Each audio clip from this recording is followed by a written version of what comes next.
All right, I'll start with this. Most of the work that happens inside modern organizations follow a pattern. You open your inbox, you figure out what matters, you prep for meetings, you pull numbers for a report, you follow up on things that may have fallen through the cracks. And if you're being honest with yourself, you do most of that the same way every single time. It's not hard work, but it does take up a significant amount of your day. Now, there's a piece of AI infrastructure that's been quietly adopted by every major AI company over the last 18 months. OpenAI, Google, Microsoft, Anthropic, all of them. And it's called MCP, Model Context Protocol. And if you've been paying attention to the AI space at all, you've probably seen this term thrown around a lot, but you may not fully understand what it actually does, how it works, or why it's significant. And I think understanding this, even at a high level, is going to separate the people and the organizations that move fast over the next few years from the ones who do not. Because MCP is what allows AI to actually connect to the tools where your real work lives, your email, your calendar, your documents. And without it, AI is just a chatbot. With it, AI becomes something that can actually operate inside your workflows. So today, I'm going to break down what MCP is, why it matters, and I'm going to show you a live demo of it in action. Claude reading my inbox, telling me what actually needs to get done. Let's get into it. All right, so here is what we will be covering today. First, we're going to talk about the shift that's been happening, how AI went from being this isolated thing that you chat with to something that is connected to your business tools. Then I'm going to explain what MCP actually is and why every major AI company has essentially adopted it. After that, I'll share my broader take on what this means for organizations and how they operate. And finally, we'll do a live demo. I'm going to connect Claude to my Gmail to show you what happens when AI can actually read your inbox. Let's go. Now, if you don't know me, I'm Sunny. I'm a serial founder now on my fourth startup. I'm a former senior engineer at Bloomberg and Shopify, and currently an adjunct professor at Columbia Business School, where I teach tech and AI. Listen, I have been in this industry for more than 15 years.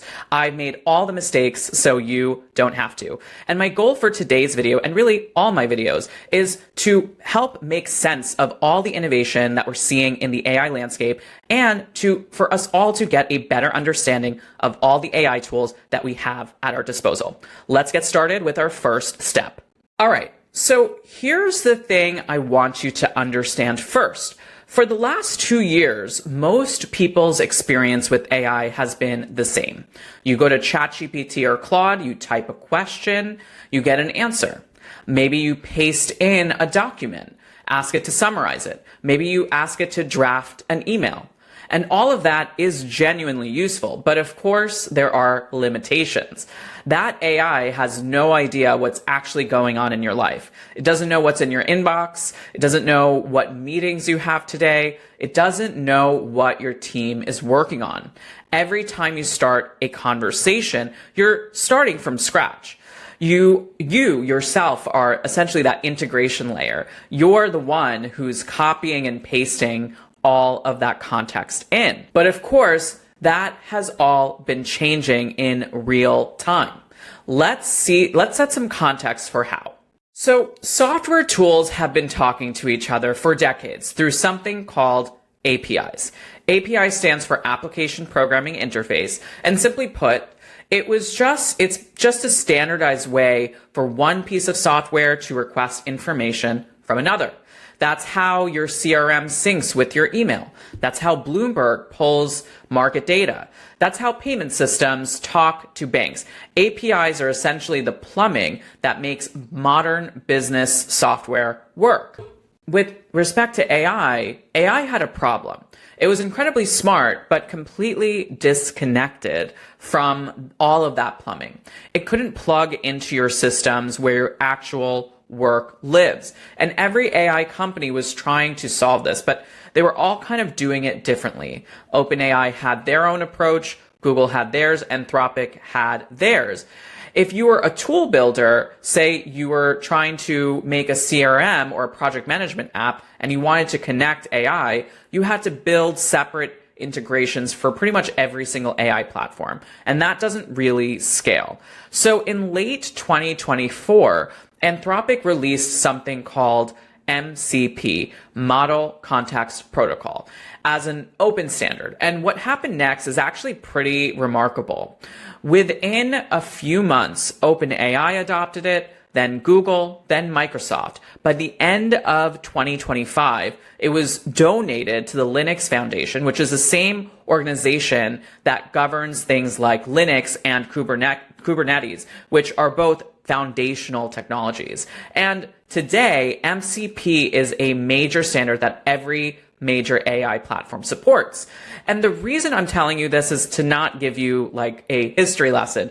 It's because I want to demonstrate that there's a shift from AI being isolated to AI being connected to actual tools. And that's what's driving everything you're seeing right now. The autonomous agents, that background workflows, the AI that preps your morning briefing, all of it runs on that MCP infrastructure. So what actually is MCP? Let me make this as simple as I can. Think about a USB-C. Before USB-Cs, every device had its own cable. Your phone had one connector, your laptop had another, your camera had a third. If you wanted to connect anything, you needed the right cable. It was pretty much a mess, right? Then USB-C standardized all of that. One connector that works with everything. You don't need to think about it anymore. You just plug it in. And MCP kind of does the same thing, but for AI. It's a universal standard that lets any AI connect to any tool. Gmail, Slack, Google Drive, Salesforce, your calendar, your database. If it supports MCP, and any AI can connect to it. You build a connection once and it works everywhere. Now, before MCP, if you wanted AI to read your email, someone had to build a custom integration between that specific AI and Gmail. And then a separate one for Outlook and a separate one for Slack. And if you switched AI platforms, you started over, right? It was a cable drawer problem all over again. Now, MCP eliminates that problem. It turned the equation from every AI needs a custom connection, right, to every tool connects once, every AI connects once, and everything just kind of works together. And here's why that matters beyond the technology itself. When AI can connect to your tools through a standard like MCP, it changes what AI can actually do for you. It goes from being a thing you ask questions to being something that can actually look at your data and take action. It can read your email and tell you what's urgent. It can check your calendar and prepare you for a meeting. It can pull from your CRM and give you a client brief, not because someone built a special feature for each one of those things, but because the connection standardization now exists. So here's where I want to zoom out and share my broader take on all of this, because I think this is the part that matters most if you're thinking about all this from a more macro business perspective. There's this rush right now towards autonomous AI. Everyone's talking about agents, AI that runs in the background, that works while you're not at your desk. And listen, I think that's real. Having AI that amplifies what you can do, that handles the routine stuff so you can focus on the decisions that actually matter, that's all incredibly powerful. But here is my take. The key is to stay involved. The organizations that are going to get the most out of this aren't the ones that hand everything over to AI. They're the ones that build systems where AI handles the routine, triaging the inbox, pulling data from reports, prepping meeting briefs, while humans stay in the loop on judgment calls, the strategy, the relationships, the things that actually require the human. And the dividing line isn't going to be who has the best AI models. The models are all getting fast, really good, and kind of converging. The dividing line is actually going to be connectivity. The organizations that wire their AI into their actual workflows, their email, their CRM, their project management, their data are going to operate at a fundamentally different speed than the ones that are still copying and pasting into a chat window. That's what MCP enables. Not necessarily smarter AI, but connected AI. And connected AI is a completely different animal.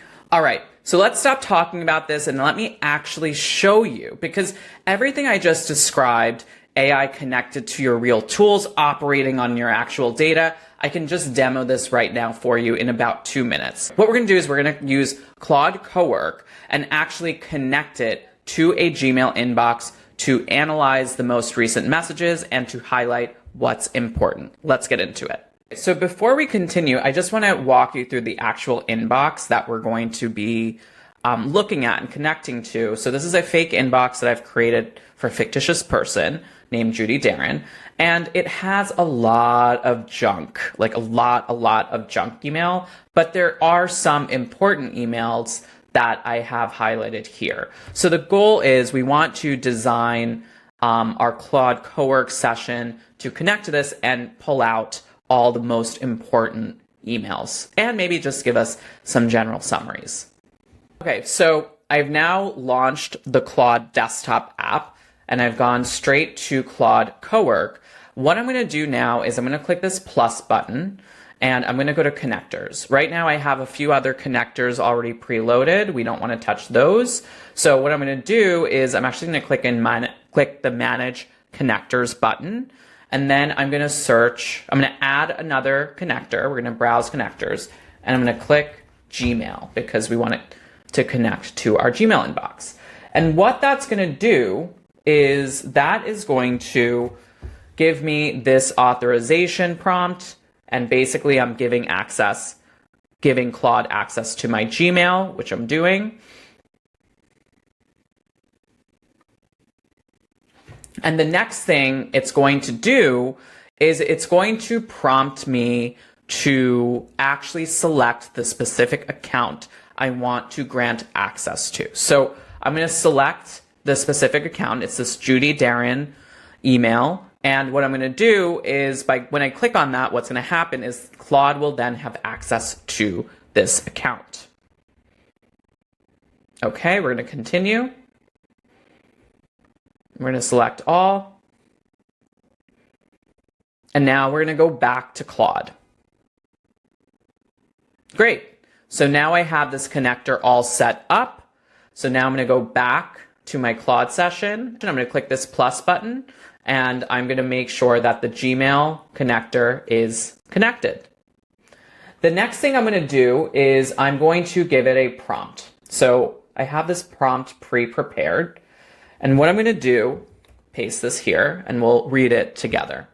So what I'm going to have it do is this. Search Gmail inbox for all messages from January 1st, 2026 through today. I want two things. First, give me a high-level breakdown of my inbox, how many total messages there are, and categorize them into junk, spam, political messages, commerce, shopping related, everything else.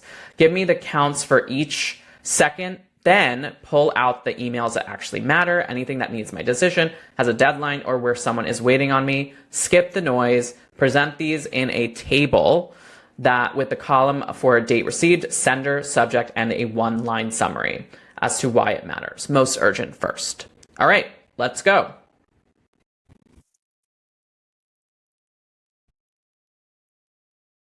Okay, so it looks like we have a bunch of emails and reports. Let's take a look at the results here. All right, so it actually went through about 1,100 messages, which is amazing. And it, by the way, it only took a few minutes. So here's a breakdown. Looks like I'm on a bunch of political news distribution lists, 53%, 22%, which they're considering junk, and 12% commerce, and only 13%, which would be considered personal. I mean, this is extremely valuable, right? Because you can kind of get a sense for unsubscribing and how you want to kind of manage your inbox. Now, the emails that actually matter, this is the most important. And this is awesome. These are real emails that I've written. I mean, they're not reflecting real things. This isn't the real Dario. I prepared for a demo I did for a workshop I ran. But I'm just grateful that the AI was able to just pull all of the most important pieces of information here. I was able to cut through all of that. And that is a game changer when it comes to managing our inbox and just trying to achieve a certain level of personal efficiency. I think these types of personal AI systems and personal habits really, really goes such a long way. Okay, we're now near the end of the video, and here's the most important thing I want you to take away from all this. AI is shifting from something you visit to something that's wired into your workflow. And the people and organizations that understand that shift, that start building these connections now, even in small ways, are going to have a real advantage. Not because the AI is smarter, but because the AI is connected. So here is your homework. If you have the Claude desktop app, open Cowork, connect it to Gmail, ask it something about your inbox. See what it comes back with. Start small and build from there. Now, if you stuck around till the end of this video, I appreciate you. I will see you on the next one.